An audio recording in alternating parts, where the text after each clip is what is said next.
evening, ladies and gentlemen, and welcome to the third round of the World Monoposto Championship here for qualifying here at Surfers Paradise.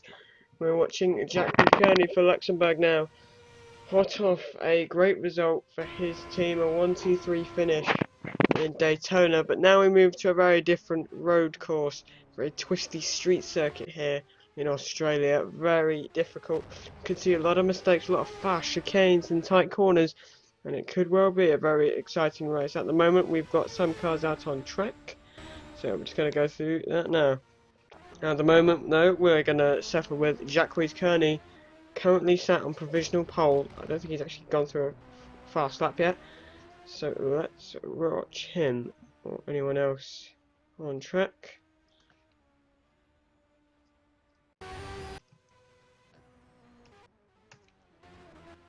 As he rides through this very tricky chicane section. Very easy to lock up into that bit or run wide or miss your braking, and this is probably where we're going to see a lot of accidents. Look at how quick you have to be through there, touching the barrier just a little bit, but that's expected of something of this nature. And then we've got this very slow final sector, very hard on the brakes and the tyres. Traction is key, which we've seen some overtaking opportunities coming out of here, I'd assume. This could be a potential overtaking spot if someone goes wide, like Kearney did there. And then we've got this long straight, but turn 1 is so difficult to brake for. Really is. So we just do not know who's going to be where. So Kearney's out on track. And then who else is here? So Henry Hamzen, also on a lap. Kearney, Hamzen, I think this is John Atkinson Jr., who's also back in the WMC, running down the back straight now. And Henry Hamzen's just gone on provisional pole, with Tim Brundle just going into P4. So that's interesting. Brundle then, another strong result for him so far. But we've still got 6 minutes to go, so anything can happen. Most people are just putting in some banker laps before we can officially get to these very quick ones. They just want to put a lap in to be safe first of all, and fin speed. Bit of a controversial race in Daytona, but he'll be looking for a good result here on this twisty streets of Surfers Paradise. Hamzen has beaten his personal best and nearly enters the 1:28. I think we could see some people entering that sort of territory by the end. And Patrick Dreisel is now P5, just behind this man, Tim Brundle. Let's ride on board with him. Oh, let's see how he tackles this fast, sneaky chicane section.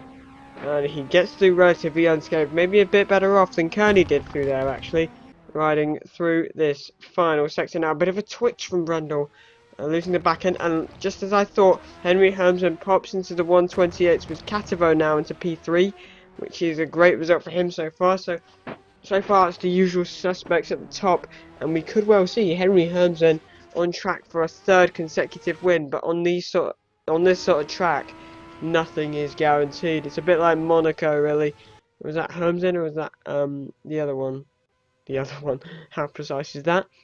Oh, Cativo is now going into turns 1 and 2. It's private qualifying, so they don't see any other cars on track, but we can see them. So Cativo, nice clean first few corners.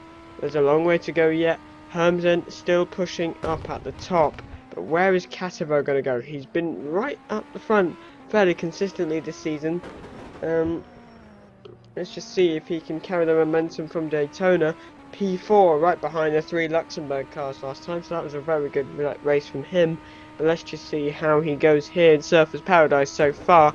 And through this is a very difficult corner.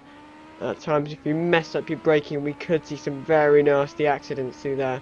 And Max Riedmuller, our Daytona pole sitter, has popped himself up into P3. Great for him. Ooh, that was close. As we watch Gonzalez Cativo. Right. Now Brundle, also in that final sector. Is Cativo going to move up because he's been knocked down by Atkinson Jr. as well as Riedmuller? And for some reason we're not getting the timing appearing. So I'm sorry for that not in the corner, but don't worry. Got 3 minutes left here in qualifying. And where is Catero? Is he going to go any better? He is now... Where's he got? I think he's P2 because we can't see P2, so that's good from him. Now, who's at the top? Is this Henry Hermsen? Or is that Jacques Kearney? Well, Kearney is currently P3. And him and his teammates won first, third and fourth. So maybe they could lock out the front row, maybe, if Kearney pushes. Same with Riedmuller. We could have the top three, the same as they were in Daytona. It looks like Kearney's on an outlap, just warming up those tyres. As he goes into this chicane section.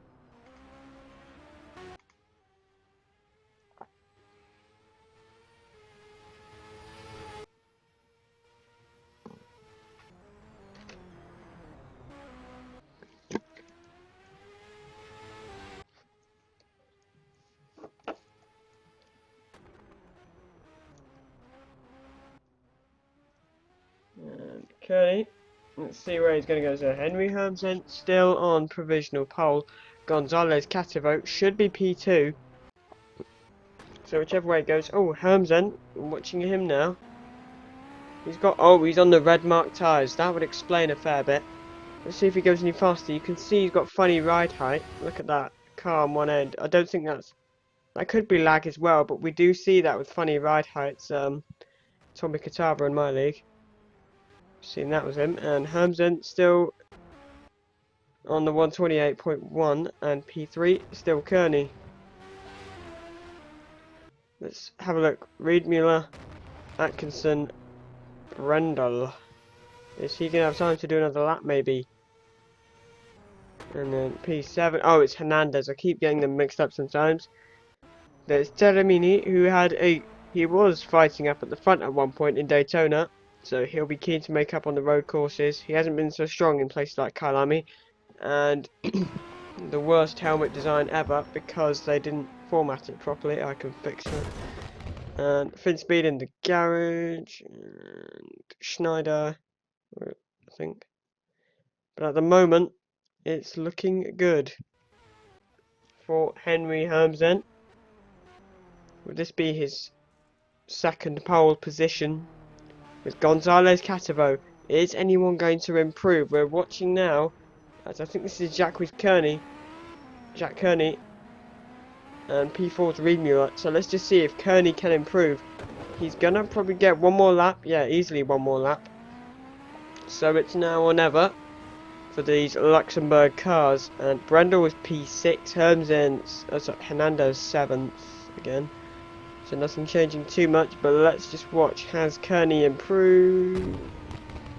Can't see. Probably still P3. Oh, he's bumped a bit. Don't know if that hurt. Probably did. So, oh, is that Hermsen? Oh, it's Riedmuller, sorry. For a second, I thought he'd bumped himself up. So, Kearney, I think Catavo is in the garage. Yes, he is. But Henry Hermsen, does he need to improve? Or can he just stay out?